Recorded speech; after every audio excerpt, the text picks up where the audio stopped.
मैं चैम्बर ना जाता। क्या आपने मेरी मदद करने वाले अरब लड़के का सुना है? अगर नहीं सुना तो हाथ उठाएं।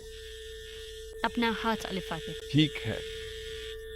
ये नौजवान, मैं खुद भी काफी जसामत वाला आदमी हूँ। अब जानते हैं, यहाँ कुछ लोग मुझसे भी बड़े हैं, लेकिन इनमें से कुछ चैम्बर्स के दाखिली रास्ते छोटे थे, तो मैं इसके लिए सुराख बनाता ताकि वो रेंग कर अंदर जाकर हर तरफ रोशनी डाल सके।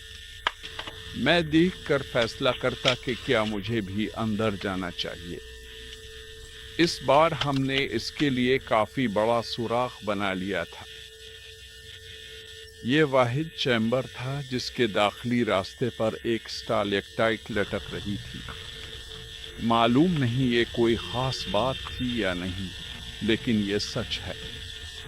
मैंने वो तोड़ लिया और वो मेरे पास है।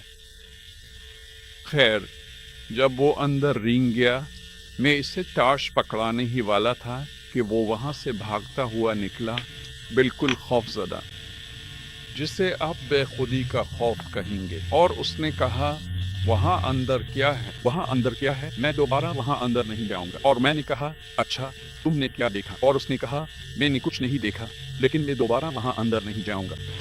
वो इससे तंग जगहों में गया था। इससे पता चला कि अगर चैम्बर नहीं तो समत वही थी। तो मैंने सुराख बड़ा किया, अंदर रेंग कर गया, और वो पत्थरों से भरा हुआ था, तकरीबन 18 इंच नीचे एक खुरदरे छत तक, जो इस जैसी ही थी। और फिर मैंने पत्थरों के दरमियान दरारों और शिगाफों में नीचे देखना शुरू किया, और मैंने 3 जगहें देखें जहां सोने की चमक नजर आई, और वो सतह बराबर थी।